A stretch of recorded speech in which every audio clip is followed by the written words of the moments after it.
मुनिवर नमोस्तु नमोस्तु नमोस्तु।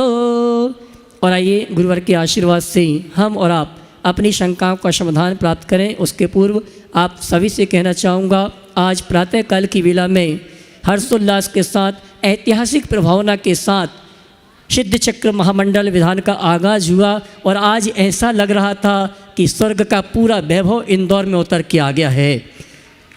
अभी तो ये शुरुआत है, आगे क्या क्या होने वाला हम नहीं जानते हैं, ये तो केवल ज्ञानी जानते हैं या मुनिवर प्रमाण सागर जी ने महाराज ने जो चिंतन जो सोच रखी है वो जानते हैं। आइए ऐसे गुरुवर के श्री चरणों में नमन करते हुए हम शंका समाधान के कार्यक्रम के लिए निवेदन करें। उसके पूर्व आज जिन्होंने गुणायतन स्तंभ के रूप में जुड़ने का अवसर प्राप्त किया है, आज हमारे बीच उपस्थित हैं। मैं सम्मान सहित आमंत्रित करूंगा श्रीमान पुष्पेंद्र कुमार जी, उमा जी, अंकित जी, श्रुति जी, संयम जी, एकता जी, पुण्या जी, आव्या जी, धरती जी, दुर्ग हमारे बीच उपस्थित हैं, जिन्होंने गुणायतन स्तंभ के रूप में आज गुणायतन से जुड़ने का अवसर प्राप्त किया। मैं सम्मान से आमंत्रित करूंगा। परम पूज्य मुनिवर के श्री चरणों में नमन करते हुए आशीर्वाद प्राप्त करेंगे और उनके सम्मान के लिए मैं आवाज दूंगा। हमारे चातुर्मास के यजमान परिवार से मुकेश जी पाटौदी, अध्यक्ष महोदय श्रीमान अशोक जी दोषी और महामंत्री भाई हर्ष जी, ये तीनों आएंगे हमारे सम्माननीय गुणायतन स्तंभ परिवार का धर्म प्रभावना समिति की ओर से सम्मान का कार्यक्रम संपन्न करेंगे और आप जोरदार ताली बजाकर सम्मान करें। और आइए चलते हैं हम और आप पुनः एक बार जुड़ते हैं गुरुवर से शंका समाधान के कार्यक्रम के लिए। और मैं आगे के कार्यक्रम के संचालन के निवेदन करूंगा मुनिवर संधान सागर जी महाराज से। दोनों हाथ उठा के जयकारा लगाएंगे, बोले परम पूज्य मुनिश्री प्रमाण सागर जी महाराज की।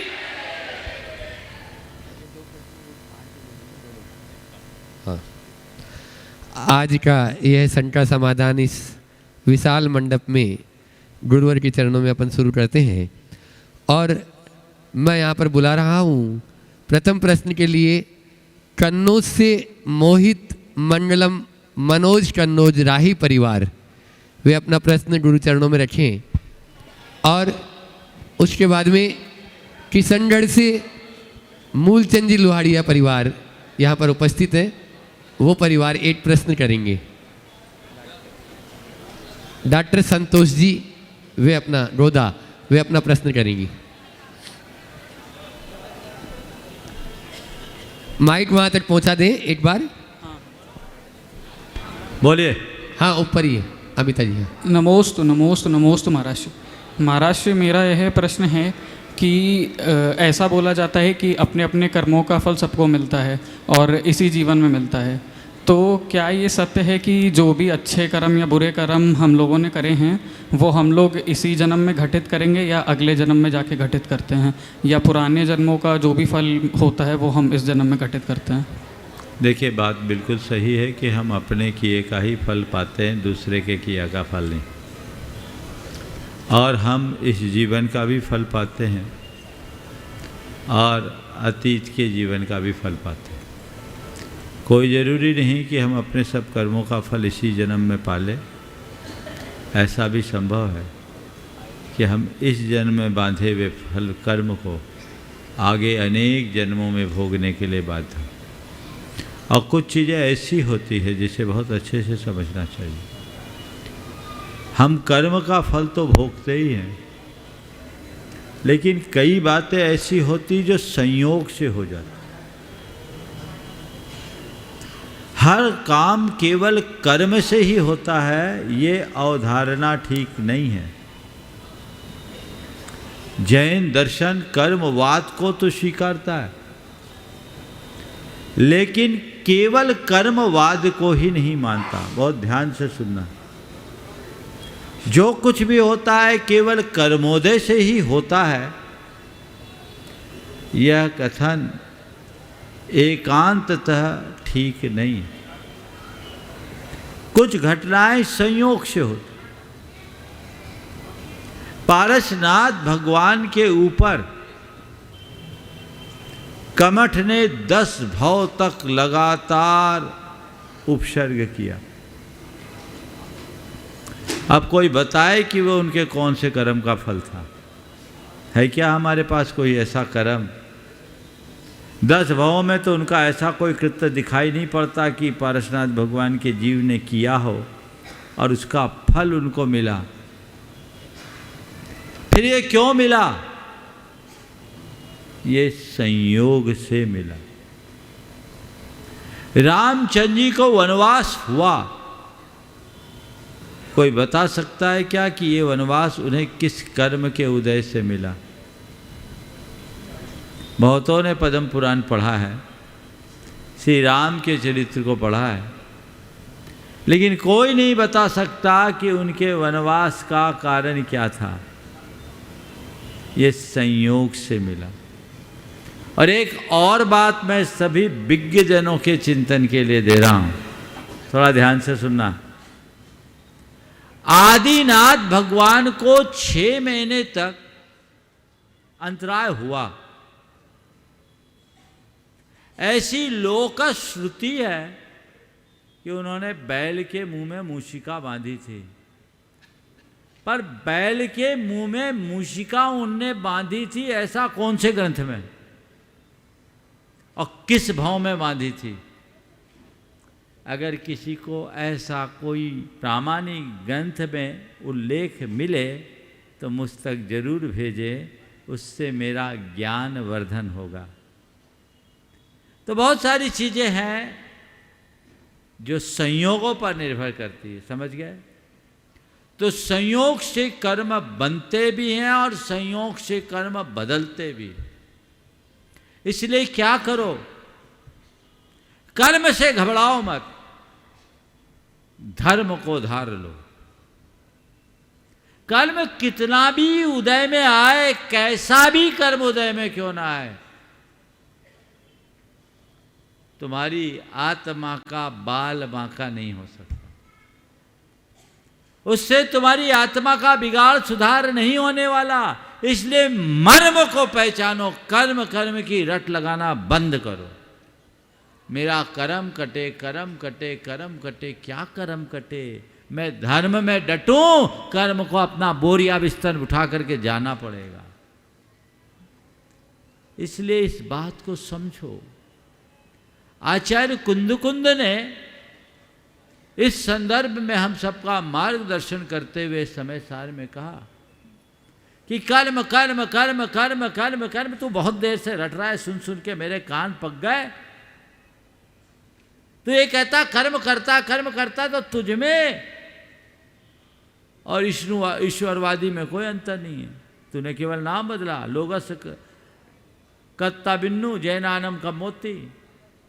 उनने अपने कर्ता का नाम विष्णु रखा, तूने उसके कर्ता का नाम कर्म रख दिया। नाम ही बदला, काम थोड़ी बदला। तो कर्म करता नहीं है, कर्म केवल निमित्त है, और वह निमित्त भी अपना फल अपने हिसाब से देता है। इसलिए मर्म को जानिए और धर्म को आत्मसात कीजिए, कर्म से कुछ भी बिगाड़ नहीं होगा। नमोस्तु। उपस्थित हैं यहाँ पर मूलचंद जी लोहाड़िया परिवार, शोभा जी। हाँ, आनंद भवन के योगेंद्र जी सेठी, अमरीश जी सेठी मैं देख रहा हूँ यहाँ पर पूरा परिवार के साथ में उपस्थित है। और मुख्य मंडल पुण्यार्जक हैं एक बार, और नवरत्न भी चातुर्मास्टर हैं। जोरदार तालियों से उनका स्वागत अभिनंदन करें, जिन्होंने अपनी द्रव्य औदार्य का बहुत सदुपयोग किया। ऐसे अमरीश जी, योगेंद्र जी का पूरा परिवार आनंद भवन, वे अपना प्रश्न गुरु चरणों में रखते हैं और उसके बाद में तैयार रहेंगे सुरेंद्र प्रीति जैन गुवाहाटी, ये भी मुख्य मंडप के ही पुण्यार्जन करता है। बोलिए। नमोस्तु नमोस्तु नमोस्ते। मेरा एक बहुत छोटा सा प्रश्न है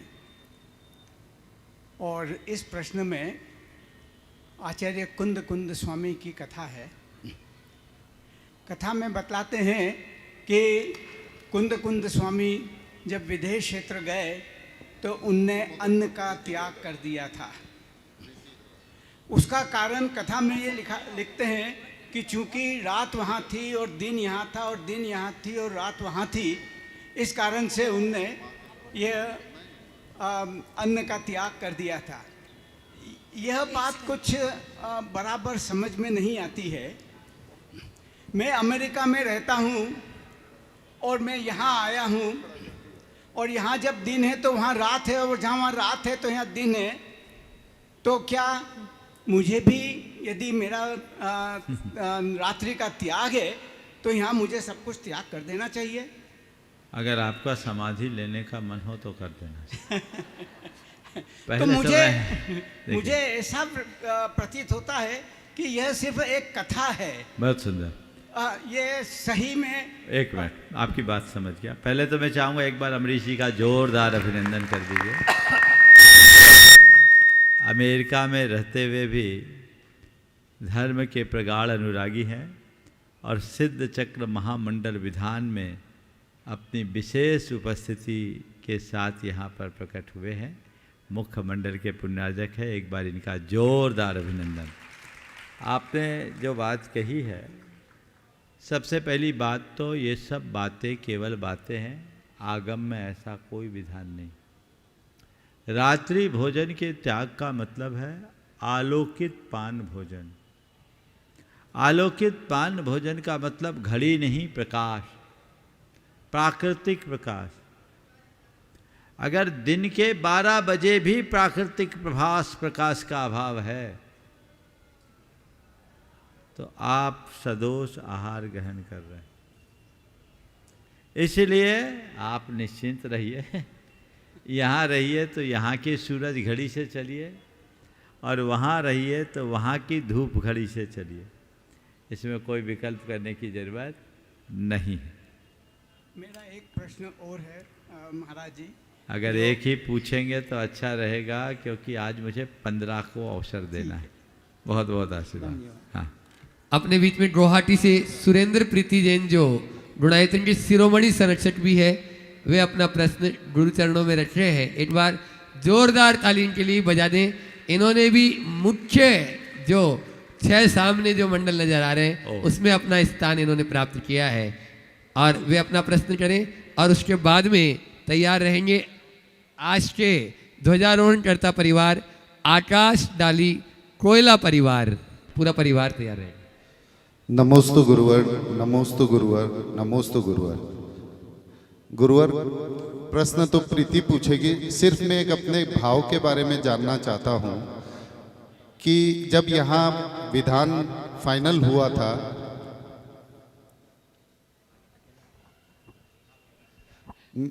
गुरुवर प्रश्न तो प्रीति पूछेगी, मैं सिर्फ एक छोटा सा अपना भाव के बारे में जानना चाहता हूँ। जब यहाँ विधान हुआ था, अब फाइनल हुआ था, तो सबसे पहले मैंने अपना नाम लिखाया था कि विधान में मैं आऊँगा।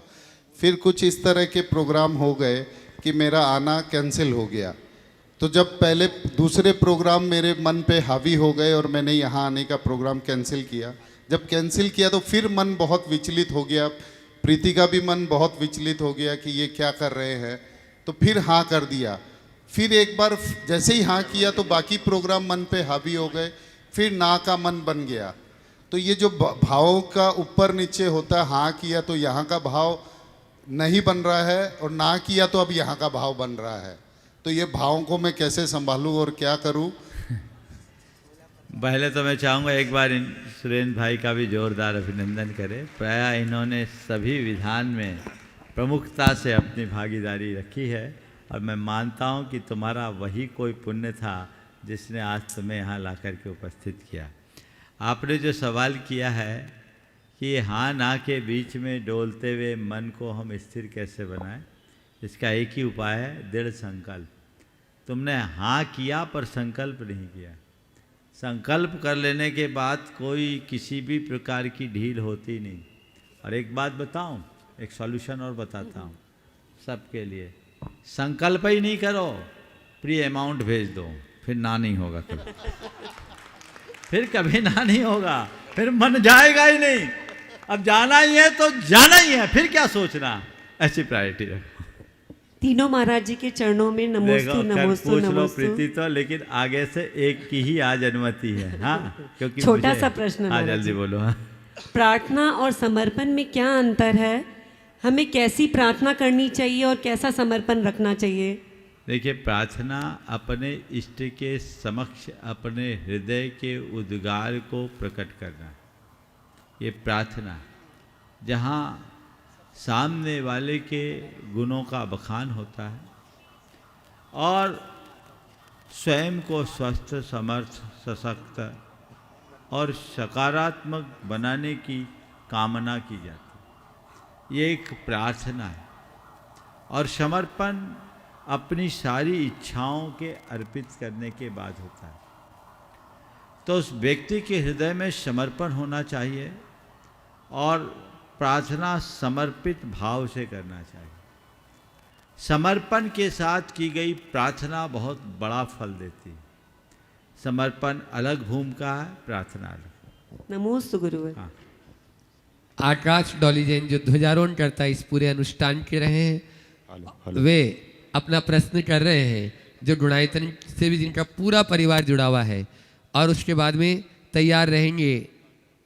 हाँ, उसके बाद में मंडप उद्घाटन करता श्री नवीन जी आनंद जी गोता, जो धर्म प्रभावना समिति के महोत्सव अध्यक्ष भी हैं और साथ में ही गुणायतन के शिरोमणि संरक्षक भी हैं। वे अपना प्रश्न करें। गुरुदेव के चरणों में त्रिवार नमोस्तु नमोस्तु नमोस्तु। गुरुदेव, जैसा कि कहा जाता है कि व्यक्ति को अपने जीवन में कम से कम एक बार सिद्ध चक्र महामंडल विधान अवश्य करना चाहिए। तो गुरुदेव, मेरा प्रश्न यह है कि हम लोग जो ये सामूहिक महामंडल विधान में एक एक मंडल लेकर बैठ रहे हैं, तो क्या हमारे इस उद्देश्य की पूर्ति हो जाएगी? पहले ये बताओ, ये जो आप विधान कर रहे हैं पूरे परिवार के साथ कर रहे हैं? आपका अपना मंडल है, आपके सारे अर्घ चढ़ रहे हैं, आपके सारा द्रव्य चढ़ रहा है, तो आपका अपना निजी विधान हुआ कि नहीं हुआ? जी, स्पष्टतया हुआ। आप अगर अपने पारिवारिक रूप से विधान करते तो भी यही करते। हाँ, थोड़ा ज़्यादा खर्चा करते, थोड़ी मेहनत भी करनी पड़ती, व्यवस्थाओं में भी जीव उलझाना पड़ता, लेकिन धर्म प्रभावना समिति का आभार मानो कि तुम्हें फुल पैकेज मिल गया, कुछ करना नहीं पड़ रहा, केवल अर्घ चढ़ाना। तो ये एक, इसीलिए तो इसका ये रूप दिया गया। ये एक विधान नहीं है, 108 विधान है, 108 परिवारों का, और 108 तो यहाँ है, टीवी पर न जाने कितने, बहुत सारे लोग टीवी के स्क्रीन पर कर रहे हैं। मैं तो उन लोगों से भी कहूँगा और सबको आशीर्वाद दूंगा कि उनका पूरा विधान निर्बाध हो, और जो जो टीवी पे विधान कर रहे वे अपनी क्लिप भेजते रहें, ताकि बीच बीच में उनको भी यहाँ पर दिखाया जा सके। तो आज तो नहीं, कल से आए, व्यवस्थित जिनकी आएंगी उनको अवसर दिया जाए। नमोस्तु गुरुदेव, नमोस्तु नमोस्तु। नवीन आनंद जी गोदा जो मंडप उद्घाटन करता है, जो ये विशाल मंडप आप देख रहे हैं, आज उसका उद्घाटन उन्हीं के कर कमलों से हुआ। एक बार जोरदार ताली बजा दीजिए। जो इस पूरे के पूरे चातुर्मास के महोत्सव अध्यक्ष भी रहे, और साथ में हैं अमेरिका से उनके फूफा जी अशोक जी सेठी। वे अपना प्रश्न यहाँ पर गुरुदेव के चरणों में, और उसके बाद में तैयार रहेंगे हर्ष तृप्ति जैन, जिन्होंने मंडल कलश स्थापन करने का सुअवसर प्राप्त किया इस महान अनुष्ठान में, और धर्म प्रभावना समिति के महामंत्री और गुणायतन के शिरोमणि संरक्षक हैं। गुरुदेव के चरणों में नमोस्तु नमोस्तु नमोस्तु। गुरुदेव को प्रश्न और शंका का समाधान तो फूफा जी साहब पूछेंगे, पर एक छोटा सा मेरे मन में और मेरे मस्तिष्क में कुछ है। गुरुदेव, ऐसा क्या कारण था कि निष्ठापन वाले दिन, दीपावली का जो शुभ मुहूर्त था, उस दिन सुबह सुबह निष्ठापन का कार्यक्रम हुआ, और उस कार्यक्रम में चूंकि मैं आ नहीं पाया था और मन में बड़ा विकल्प था कि चूंकि मेरे मंदिर में शांति धारा का और लड्डू का चढ़ाने का कार्यक्रम लेट हो गया था, तो मैं उस कार्यक्रम में आ नहीं पाया। महोत्सव अध्यक्ष के नाते मेरे मन में कलश करते करते भी ये विकल्प हो रहा था कि मैं नहीं पहुंच पाया, मैं नहीं पहुंच पाया, मैं नहीं पहुंच पाया। और पूरे चातुर्मास में भी मेरे मन में ऐसा था कि अगर अपना सामग्री अपने आहार हो तो ही गुरुदेव को आहार देना चाहिए। ऐसे भाव से मैं कभी किसी के चौके में नहीं गया आहार देने। परंतु उस दिन ऐसा क्या हुआ कि कलश होने के बाद, निर्वाण लाडू चढ़ने के बाद मेरे मन में भाव आए कि मैं आज गुरुदेव को, दीपावली का महोत्सव है तो मैं आहार दूँ। और चूँकि उस समय भी मैं लेट था, मैं निकलते निकलते भाव था कि कम से कम मैं गुरुदेव को जल तो दे ही दूँगा। पर उस दिन आंकड़ी नहीं मिली, आप इधर उधर हम सब करते रहे, तो मेरे मन में ये विकल्प है गुरुदेव कि अगर मैं उस दिन जल्दी आ जाता तो पड़गान में नहीं खड़ा होता। अगर लेट होता, अगर वहाँ से कपड़े पहन के 16 के शुद्धि के कपड़े में 3 किलोमीटर दूर से पहन के आया था, पहली बार ही ऐसा हुआ मेरे जीवन में, अगर वो भी नहीं होता तो भी मैं पड़गान में खड़ा नहीं होता। तो ऐसा क्या था गुरुदेव उस दिन, और क्या ये सब चक्र पहले से लिखा हुआ है, ऐसा विधि का विधान है? आम खाने और गुरुदेव में ही क्यों ऐसा क्या?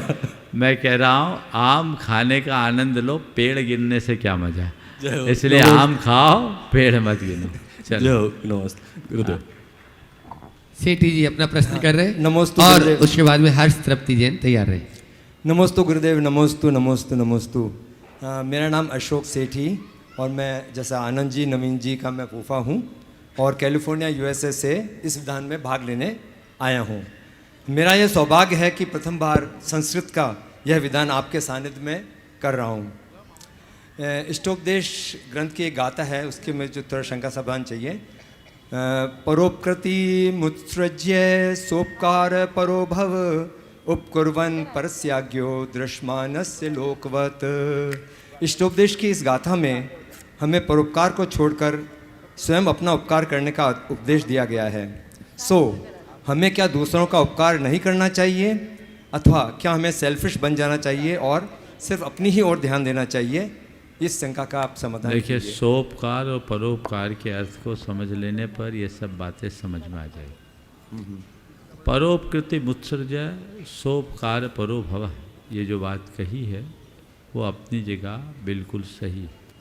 हमें स्व उपकार में तत्पर होना चाहिए, पर उपकार के प्रति अपनी दृष्टि नहीं, अर्थात पर के उपकार के कर्तृत्व की भावना से दूर रहना चाहिए।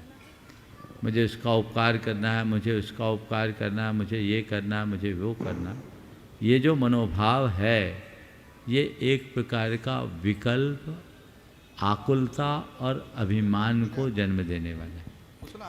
इस प्रकार के विकल्पों और आकुलताओं से बचो। सोपकार परो भव, अपनी आत्मा के उपकार में तत्पर हो, अपनी दृष्टि आत्मोन्मुखी बनाए, आध्यात्मिक बने। और ध्यान रखना, पर उपकार में भी आत्म उपकार देखो। मेरा जो कर्तव्य है उस कर्तव्य के भाव से काम करे। स्वांतः सुखाय बहुजन हिताय की भावना जब मन में होती है तो सब चीज़ें हमारे जीवन में घटित हो। आचार्य कुंदकुंद ने समय साथ लिखा, किस लिए लिखा? परोपकार के लिए। उनने अपने वो आत्म उपकार के लिए लिखा, उससे परोपकार हो गया। स्वांतः सुखाय बहुजन हिताय।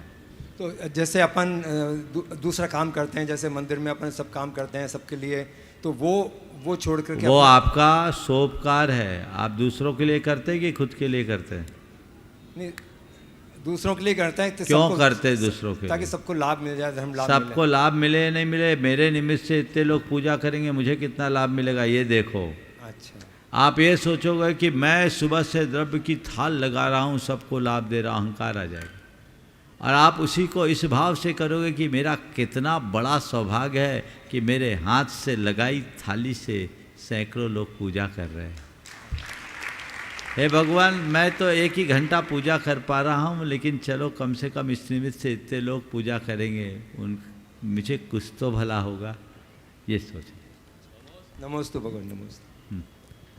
हर्ष तृप्ति जैन जो मंडल कलश इस अनुष्ठान में स्थापित किए और साथ में ही महामंत्रीय धर्म प्रभावना समिति के और शिरोमणि संरक्षक गुणायतन, एक बार जोरदार तालियों से इनका भी अभिनंदन कर दे। गुरुदेव प्रमाण सागर जी, उसके बाद में अशोक रानी दोषी तैयार रहेंगे। गुरुदेव प्रमाण सागर जी सत्संग के चरणों में नमोस्तु नमोस्तु नमोस्तु, शुल्लक जी के चरणों में इच्छामि इच्छामि इच्छामि। गुरुदेव, मैं एक दिन दुकान पर बैठकर एक किताब स्वाध्याय कर रहा था, पाप से कैसे बचा जाए। बड़ी तन्मयता से मैं ये स्वाध्याय कर रहा था, लेकिन इतने में एक मुस्लिम भाई दुकान पर चढ़े। उन्होंने कहा, क्या पढ़ रहे हो सेठ जी? मेरे मुंह से तपाक से निकल गया, ये बात तुम्हारे हिंसा करने वालों के समझ में नहीं आएगी।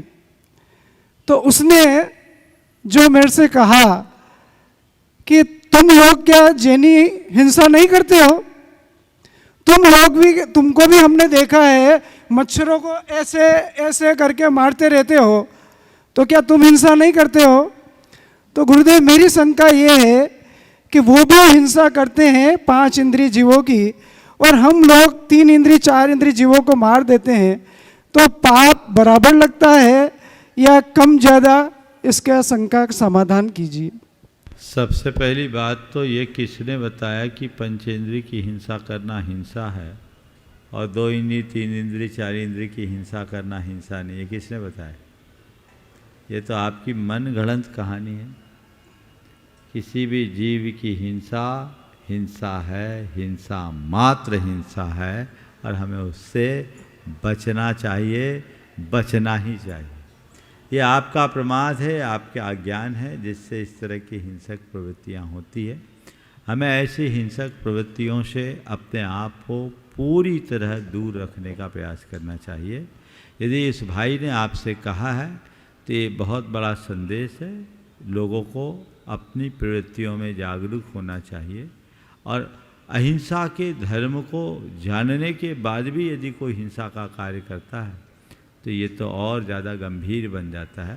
इसलिए ऐसी तमाम प्रवृत्तियों से सबको बचकर और बचा करके चलना चाहिए। दूसरी बात जो इस संदर्भ में है वह ये कि उनके द्वारा की गई हिंसा हिंसा नहीं, हिंसा हिंसा है। और छोटे और बड़े जीव में जिस प्राणों के घात का नाम हिंसा है, हम जितने प्राणों का घात करेंगे हमारी हिंसा उतनी बड़ी होगी। हमें सजग रहना चाहिए और प्रवृत्ति में पूर्ण संयम को पालना चाहिए। गुरुदेव एक छोटा सा प्रश्न है, सिर्फ छोटा सा। एक ही करो बाबा, नहीं चैन नहीं खींचो। धर्म प्रभावना समिति के अध्यक्ष से छोटा गुरुदेव, स्वाध्याय को श्रेष्ठ तप क्यों माना गया? उसको परम तप को श्रेष्ठ तप क्यों बोलते हैं? स्वाध्याय को इसलिए श्रेष्ठ तप कहा कि स्वाध्याय में व्यक्ति के अंदर अप्रमत्तता आ जाती है, आत्म जागरूकता आ जाती है। वो केवल किताबी अध्ययन का नाम नहीं है, स्व का अध्ययन, जिससे हम अपनी आत्मा का अध्ययन करें, आत्म स्वरूप को पहचाने जाने और अपने परिणामों को सुधारे, वही स्वाध्याय है। और ये स्वाध्याय श्रेष्ठ तप। नमोस्तु गुरुदेव, नमोस्तु। धर्म प्रभावना समिति के अध्यक्ष और गुणायतन के शिरोमणि संरक्षक अशोक रानी दोषी पूरे परिवार के साथ में यहाँ पर है। इस चातुर्मास में बहुत अच्छा योगदान इनका रहा है और विधान के विशेष पुण्यार्जक है, और भी विशेष अभी और बनना चाहते हैं। एक बार जोरदार ताली बजा दीजिए अशोक रानी दोषी के लिए। वे अपना प्रश्न कर रहे हैं और उसके बाद में अखिलेश जी, अपूर्व जी, सत भैया परिवार तैयार रहे टीकमगढ़ से। मुनि संघ के चरणों में सशत वंदन। शुल्लक जी को इच्छामी। महाराज श्री, जब से आप इंदौर में आए हैं तब से लेकर आज तक सब इतिहास बनते जा रहे हैं। जो भी कार्य हुआ है एक नया इतिहास बना है। आज जो ये भव्याति भव्य मंडल रचना और ये भव्याति भव्य महापंडाल जो हुआ है, ऐसा लगता है कि जैसे गुणायतन का हम वो 3D जो देखते हैं वैसा लगता है कि क्या समोसन गुणायतन ने जो कल्पना की है वैसा का वैसा ही समोसन बना हुआ है, या ऐसा लगता है कि भगवान महावीर स्वामी का समोसन ऐसा ही था जब पूजा सुबह चल रही थी। तो ऐसा लग रहा है दूसरे पूरे इंदौर वाले इसको देखना चाहते हैं। अभी सबको रोक रखा है, अन्य समाज वाले भी, क्योंकि अभी शुद्धि का मैटर है। तो मैंने कहा अभी थोड़ा हमारा 10 दिन हो जाने दो, भाई काफ़ी लोग देखना चाहते हैं और पूरे इंदौर के इतिहास में ये पहली बार हुआ है। तो आप जब से आए, जब से इंदौर के इतिहास में हर चीज़ पहली बार होती है। दूसरा निवेदन ये है कि यंत्र तंत्र मंत्र आपने कुछ बोला था सुबह, तो उसकी भी योजना चाहिए, अभी करें या सुबह। और प्रश्न जो है मेरी ससुराल पक्ष वाले मीना जी पहाड़िया करेंगे, मेरा नहीं है। चलो बोलो। नमस्तु महाराज जी, नमस्तु नमस्तु। महाराज जी, कर्मों की निर्जरा करने के लिए कर्म अच्छे करना चाहिए या धर्म ज़्यादा करना चाहिए? देखिए, बहुत अच्छी बात। सबसे पहले तो जो भावना अभी अशोक जी ने यहाँ प्रकट की, ये बहुत उत्तम भावना है। जहाँ तक आम जनों के इस मंडप में प्रवेश का सवाल है, हमें सभी को विधान के इस अवधि में ही प्रवेश देना है, किसी को रोकना नहीं है। लेकिन एक व्यवस्था सुनिश्चित करना है। जो शुद्धि में नहीं है वे नीचे के इस पूरे के पूरे जो पैसेज के दोनों ओर का स्थान है, यहाँ से सब मंडपों के दर्शन करें और लोगों को दर्शन करने आने दीजिए। बाहर उनके मुख शुद्धि की व्यवस्था कीजिए। इतने बड़े इस विधान का दर्शन करने से उनके कितने पाप कटेंगे। भगवान के दर्शन मात्र से अनेक जन्मों के संचित पाप नष्ट होते हैं। तो ऐसे लोगों को हम हृदय से स्वागत करें, उन्हें आने दें, कोई रोक टोक करने की ज़रूरत नहीं है। बस ये व्यवस्था आपको सुनिश्चित करनी है कि ऊपर जो चाहे वो ना आ जाए, क्योंकि इसकी आप जितनी पवित्रता रखेंगे उतने अच्छे परिणाम आएंगे। इसलिए सभी को पवित्रता का पूर्ण ध्यान रखना है। अब आपने जो सवाल किया कि अच्छे कर्म करने से पाप ज़्यादा होता कर्मों की निर्जरा करने के लिए कर्म अच्छे करना चाहिए या धर्म अच्छा करना चाहिए? अच्छे कर्म को ही धर्म समझ लेना चाहिए। समझ गए? अच्छे कर्म करोगे, बुरे कर्म से बचोगे, जीवन अपने आप तरेगा। नमस्ते महाराज जी, नमस्ते। आगे पूरा परिवार गुरु चरणों का अनुरागी अखिलेश जी सतभैया के पिताजी बाबूलाल जी सतभैया और उनका बेटा अपूर्व सतभैया, जिसने इस चातुर्मास में बहुत ही असीम सतभैया पूरे चातुर्मास में बाप से बेटा सवाया होता है दिखा दिया इन्होंने। एक बार जोरदार ताली बजा दीजिए इन दोनों बच्चों के लिए भी। वो अपना प्रश्न कर रहे हैं और उसके बाद में तैयार रहेंगे राकेश रजनी गोदा शिरोमणि संरक्षक। ये भी शिरोमणि संरक्षक है। प्रश्न करें। परम पूज्य गुरुदेव के चरणों में सतभैया परिवार का दरबार नमोस्तु नमोस्तु नमोस्तु। चुल्लक जी के चरणों में एक शामी। महाराज जी, एक विनती है, भाव सहित बंदे जो कोई नरक पशु गति नहीं हुई।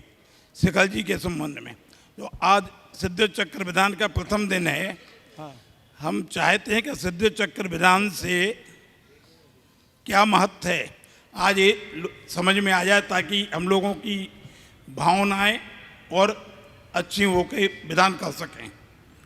देखिए, बात बहुत अच्छी है। पहले तो मैं अखिलेश तुम्हें एक जानकारी दूंगा। अभी महाराज जी ने कहा कि बाप से बेटा सवाया होता है, और अभी एक रहस्य मैं उद्घाटित करूंगा तो तुम्हारी छाती फूल जाएगी। जो काम तुम नहीं कर पाए वो तुम्हारे बेटे ने कर दिखाया। समझ गए? तुम अपने पिताजी को शिरोमणि नहीं बना पाए, पर तुम्हारे बेटे ने तुम्हें परसों शिरोमणि बना दिया। नमोस्तु नमोस्तु नमोस्तु। और कहा महाराज आज नहीं विधिवत करेंगे जब इनके दादा आएंगे। अच्छे से एक बार जोरदार करतल ध्वनि। बहुत सारे ऐसे सहयोग बने जिनने बच्चों ने अपने पिता को बोला, महाराज हमारी बड़ी प्रबल इच्छा है, पापा से पूछा नहीं और हमें मालूम है पूछेंगे तो शायद उनका मन आगे पीछे होगा, आप तो हमें आशीर्वाद दे दो। हमने कहा ठीक है, तू आशीर्वाद ले ले, तू मत बताना, मैं ही बता दूंगा। एक बार बेटे की पीठ थपथपा दो। तुम्हारे परोक्ष में उसने जो काम किया है बहुत अच्छा काम। और पूरे चातुर्मास में अपूर्व और इसकी टीम में साथ में रितुल, कहाँ है रितुल? है ना, विपुल और रितुल, इनने आवास व्यवस्था में इन लोगों ने जो भूमिका निभाई है, और विकास भी हैं, इनके भाई भी हैं, और विकास सतभैया, इन लोगों ने जो आवास में व्यवस्था दी है सभी के लिए मन जीत लिया। एक बार जोरदार इनका अभिनंदन।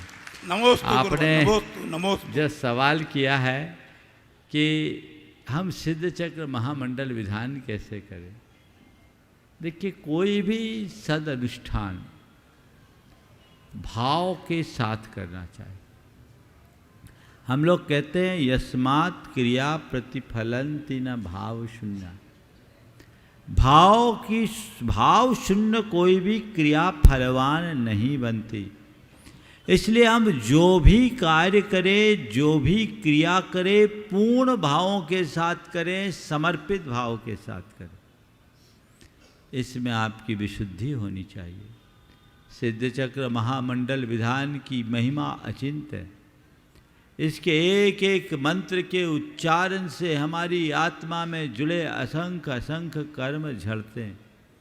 हम लोग जब भक्तामर पढ़ते हैं तो कहते हैं तत्संखथापि जगताम दुरितानि हन्ति।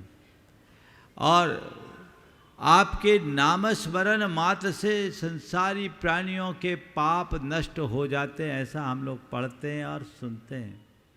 यहाँ इस मंडल की आराधना करते हुए एक एक मंत्र का जब दोनों बार उच्चारण करते हैं तो उससे हमारे हृदय की भाव विशुद्धि अनंत गुनी बढ़ती है और वो हमारे कर्मों की निर्जरा का कारण बन जाती है। आप ऐसे ही अपनी भाव विशुद्धि को बढ़ाते रहें और कर्म निर्जरा करते रहें। नमोस्तु गुरुवर, नमोस्तु। राकेश रजनी जी गोदा, ये भी गुणायतन के शिरोमणि संरक्षक है और पूरे 4 महीने मोहता भवन में जिन्होंने अभिषेक शांति धारा में अपना पूरा संपूर्ण योगदान दिया, जोरदार ताली बजा दीजिए गुरु चरणों के अनन्य अनुरागी। और उसके बाद में एस के जैन, चित्रा जैन परिवार हिंडोरमा। मंच पर विराजित त्रि विद्या रत्नों के मेरा सत्सत बंदन, सत्सत नमन। इस महाअश्यकारी शिक्षण मंडल अभियान में भाग लेने के लिए प्रतिष्ठित आगरा की बेलाड़ा परिवार की 4 बेटी आई हुई हैं गुरुदेव। बहुत सुंदर। गुरुदेव, हम जो भाव मन में बनाते हैं कभी कभी वो कर्म नहीं कर पाते, और कभी कभी जो भाव बनाते हैं वो कर्म होते ही नहीं है। तो जैसे कि 12 भावना, वैराग भावना, समाधि, 16 कर्ण भावना, इनका भी महत्व है, वहीं कर्मों का भी महत्व है। जैसे मनुष्य जन्म से नहीं कर्म से महान बनता है, तो गुरुदेव क्या बताएं भावों का क्या महत्व है, कर्मों का क्या महत्व है? देखिए, मनुष्य जन्म से नहीं कर्म से महान बनता है, बिल्कुल सही बात है। पर अच्छा कर्म कब करते हैं? जब हम अच्छे भाव आते हैं।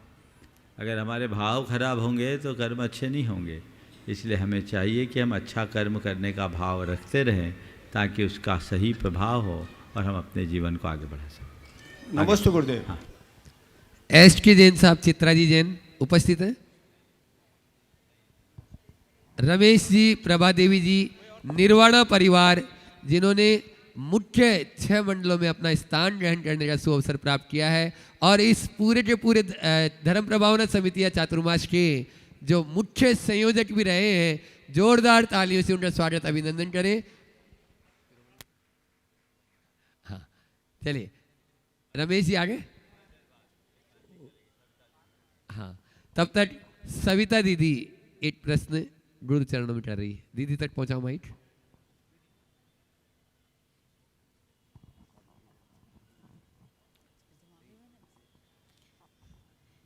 परम पूज्य साक्षात ब्रह्मन मुनि श्री के चरणों में, त्रय मुनि श्री के चरणों में कोटि सा नमन। छुल्लक श्री के चरणों में कोटि सा इक्षामि। मुनि श्री, ये सब वैभव देख करके ऐसा लगता है सिद्ध चक्र महामंडल विधान में जो हम समूह में रूप बैठ करके सिद्धों की आराधना करेंगे, तो ऐसे सिद्धालय में जो अनंत अनंत सिद्ध परमेष्ठी बैठे हैं उनका आह्वान करके जो हम अपने अंदर में विशुद्धि बढ़ाएंगे, क्या उस विशुद्धि के साथ में हमारे अंतस में क्या सिद्ध बनने का बीज नहीं डलेगा? और सिद्ध बनने का बीज कैसे डलेगा? क्या सिद्धों की आराधना से हम डाल सकेंगे और अपने जीवन में एक न एक भाव में कर्मों का क्षय कर सकेंगे? नमोस्तु महाराज जी। बहुत अच्छा सवाल किया है बहन जी ने। ये बात बिल्कुल सही है कि सिद्ध चक्र की इस आराधना से हम एक न एक दिन सिद्धत्व को प्राप्त करने के संस्कार जरूर प्राप्त करेंगे, और वह हमारे सिद्धि की उपलब्धि का आधार बनेगा। भक्ति को मुक्ति का आधार कहा गया। कर्म काटने का सबसे सरलतम माध्यम भक्ति। जब हम किसी उच्च आदर्श को अपने हृदय में उपस्थित कर लेते हैं तो वह हमारी भावधारा के परिवर्तन का आधार बनता है, और उससे उत्पन्न विशुद्धि हमारे कर्मों के विनाश का सबल कारण बनती। इसलिए हमें भाव विशुद्धि के साथ भगवान की भक्ति करना चाहिए। और ये सुबह भी मैंने कहा था कि सिद्ध चक्र विधान को आप सिद्धि के लिए नहीं, शुद्धि के लिए कीजिए। मेरे अंतस्करण की शुद्धि हो। हर मंत्र का उच्चारण करते हुए भक्ति से डूबते डूबते साथ में ये भाव जगाइए कि हे भगवान, मेरे जीवन में ये सारे गुण उद्घाटित हो, ताकि मैं अपने जीवन का उत्थान कर सकूं। अगर ऐसी आध्यात्मिक दृष्टि होगी तो निश्चित मानिएगा हमारे अंदर एक ऐसा रूपांतरण घटित होगा जो आज मोक्ष भले न दिलाए, पक्का मोक्ष मार्गी बना देगा, और मोक्ष मार्ग पर चलने वाला ही मोक्ष को प्राप्त करेंगे। तो हम शुद्धि अपनाकर सिद्धि के मार्ग का अनुकरण करें, जिससे जीवन को बेहतर बनाया जा सके। बहुत अच्छा, नमोस्तु महाराज। आए रमेश जी आ गए, चलिए। हाँ, अब मैं इधर से भी जो है, जैसा गुरु आदेश है, इस तरफ से भी मुख्य मंडल जिन्होंने लेने का सौभाग्य प्राप्त किया है अपने बीच में, सर्वप्रथम RK मार्बल परिवार, जोरदार तालियों से उनका स्वागत अभिनंदन कर दें। सुशीला जी पाटनी, शांता जी पाटनी यहाँ पर उपस्थित हैं, वे अपना पूरे परिवार के साथ में प्रश्न करेंगे और उसके बाद में तैयार रहेंगे मुकेश जी चंदनवाला, जो इस महाराज संतोष जी गोदा परिवार तैयार रहेंगे। महाराज श्री तीनों महाराजों के चरणों में नमोस्तु। छोले जी हमारी इच्छा में। महाराज श्री जी, विधान में मैं कम से करीब करीब आती हूँ, कोई 2-3 रुके होंगे मेरे कम से कम निकल में आती हूँ। और मेरा परिवार का ऐसा क्या सौभाग्य है, तो हम पहुँच के और इतने सब लोगों के साथ में आराधना करके और कर्मों को काटते हैं। तो देखिए, मैं चाहूँगा एक बार सुशीला जी, शांता जी और इनके संपूर्ण परिवार का जोरदार अभिनंदन। ये बात बिल्कुल सही है कि कोरोना काल को छोड़कर और एक आध कोई और ऐसा प्रसंग हुआ, कोरोना काल में भी प्रत्यक्ष में आई, घर में मंडल बना करके मैंने दिल्ली में किया, हाँ, और किशनगढ़ में किया, आपके सानिध्य में। पूरे घर में मंडल बांट के पूरे भाव विशुद्धि के साथ किया। तो ये इनके बड़े प्रबल लगन और भाव का द्योतक है, और बहुत प्रमुखता और उत्साह के साथ इस विधान को आपने संपन्न किया। आपने पूछा कौन सा पुण्य का उदय या कैसा सौभाग्य है, मैं तो ये कहूँगा गाढ़ा लेकर आए हो, और जितना लेकर आए हो उससे कई गुना बटोर करके जाने की बात। निश्चित उन लोगों का बड़ा सातिशय पुण्य होता है, जिसे हम पुण्यानुबंधी पुण्य के रूप में कह सकते हैं, जो ऐसे सत्कर्मों का लाभ लेते हैं। आज हमारे समाज में धनी मानी परिवारों की कमी नहीं है, लेकिन जितने भी धनी मानी परिवार हैं, प्रायः उनमें से छुट्टियां होने पर या मौका मिलने पर देश विदेश की टूर में जाने वाले लोग ज़्यादा मिलेंगे। घूमने फिरने और मौज मस्ती में अपने द्रव्य का व्यय करने वाले लोग बहुत मिलेंगे।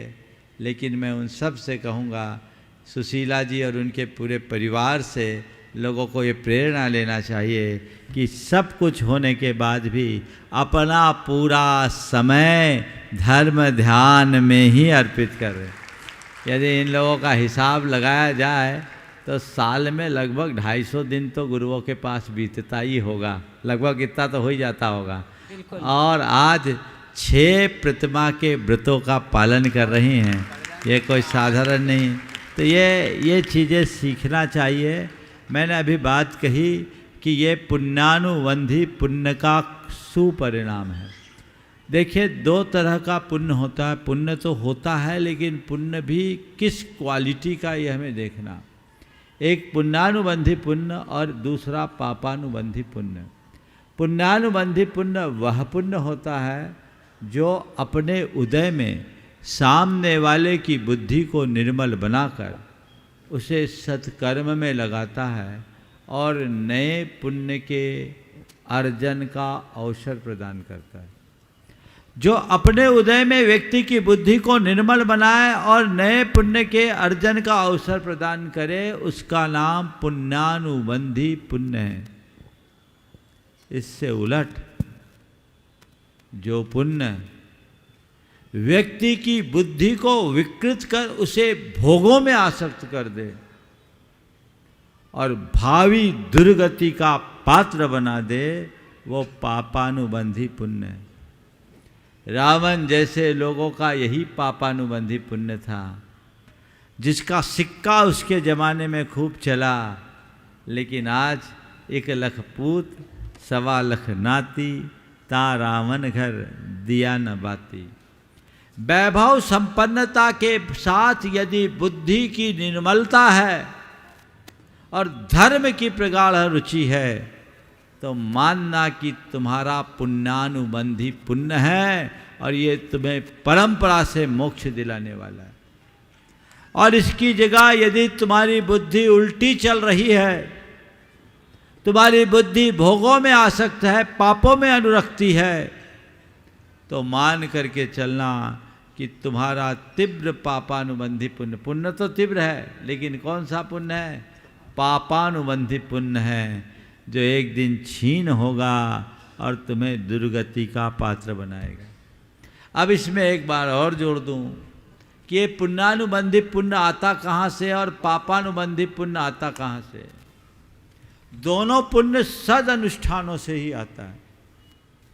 विशुद्ध भावों से भरकर आत्म शुद्धि की दृष्टि रखते हुए आत्म कल्याण की भावना से किए जाने वाले सदनुष्ठान से जो पुण्य अर्जित होता है वह पुण्यानुबंधी पुण्य होता है। जैसे दूसरे शब्दों में कहूँ तो सम्यक दृष्टि जो पुण्य अर्जित करता है वो पुण्यानुबंधी पुण्य अर्जित करता है, इसे ही सातिशय पुण्य कहते हैं। और दूसरा, ख्याति पूजा लाभ और भोगाकांक्षा आदि की भावना से ग्रसित होकर किए जाने वाले सदनुष्ठान से पुण्य तो आता है, पर कौन सा पुण्य आता है? पापानुबंधी पुण्य। मैंने एक अच्छा काम किया, मैंने बहुत बड़ी तपस्या की, मैं मुनि बन गया, अगर अपने आत्म कल्याण की भावना से बना हूं तो मुझे मोक्ष मिलेगा।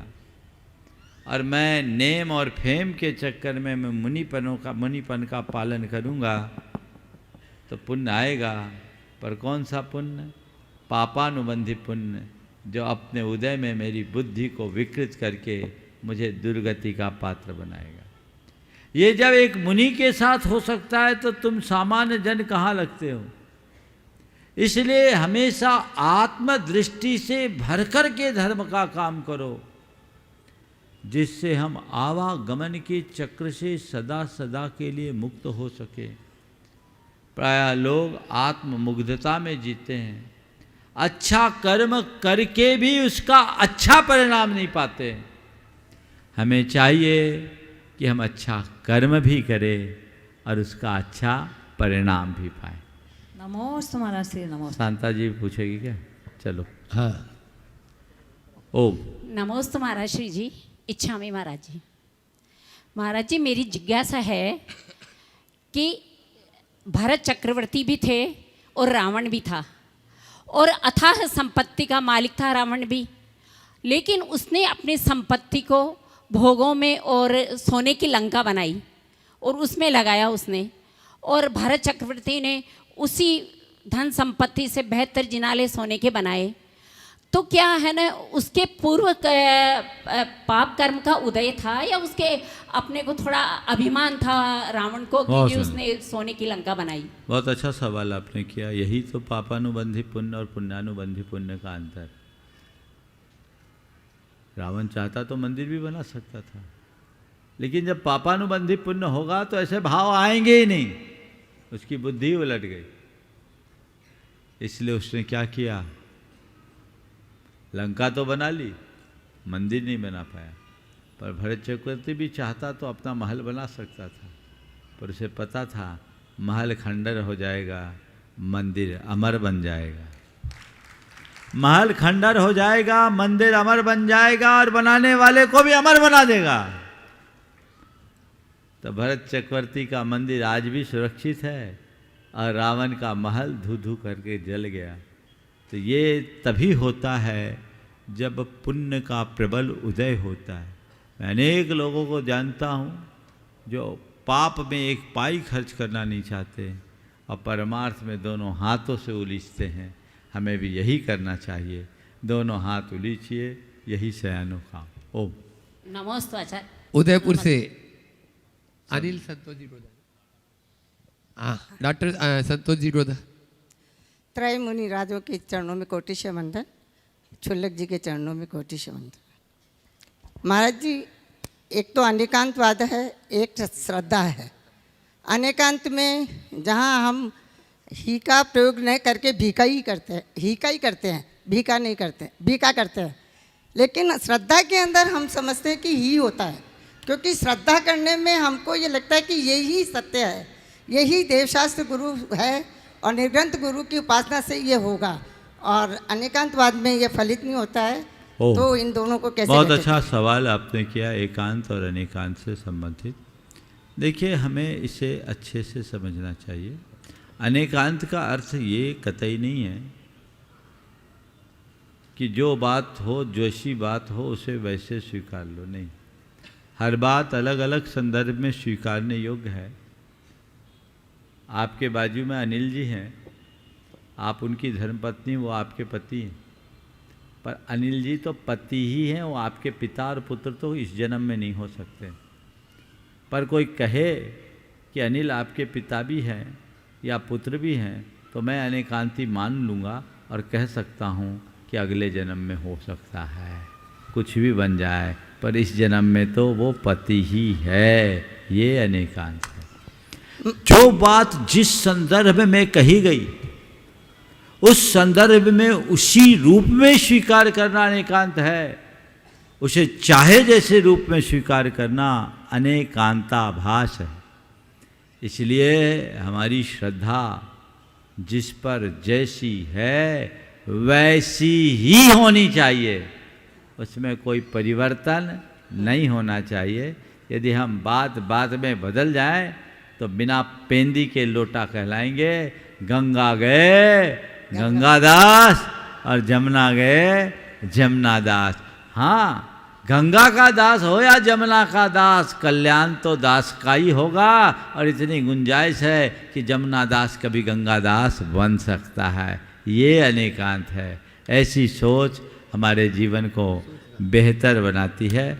आज सिद्ध चक्र महामंडल विधान के सानंद संपन्नता शुभारंभ बहुत अच्छे से हुआ है। कल से इसी विधान को हम लोग और भव्यता के साथ संपन्न करेंगे, संपादित करेंगे। और कल सिद्ध चक्र विधान के सिद्ध भक्ति की शुरुआत जो लोग ऑनलाइन विधान कर रहे हैं उनके लिए और यहाँ जो उपस्थित है उनके लिए मैं ये कहना चाहूँगा कि सिद्ध भक्ति की शुरुआत 9 बजे हो जाएगी। सुबह हमने 9:15 कहा था, लेकिन अब ऐसे बोल रहे हैं कि हमारी तैयारी है 9 बजे से हो जाएगी। और कल आगे 1-2 दिन तक आप सबको भावना योग भी कल कराएं कि नहीं कराएं? कल 2 दिन बाद तो टाइम ही नहीं है, 2 ही दिन होगा, बाकी नहीं होगा। जिसको आना है वे लाभ ले लें, बाकी बाध्यता नहीं है। और जिनका विधान आज छूट गया, कल 8 और 16 दोनों प्रकार के अर्घ चढ़ाए जाएंगे, यानी आज की पूजा को कल रिपीट किया जाएगा। और सारे कार्यक्रम अब तय समय पर होंगे। और कल का विधान लगभग 10:15 तक, 2 विधान है, हो जाएगा।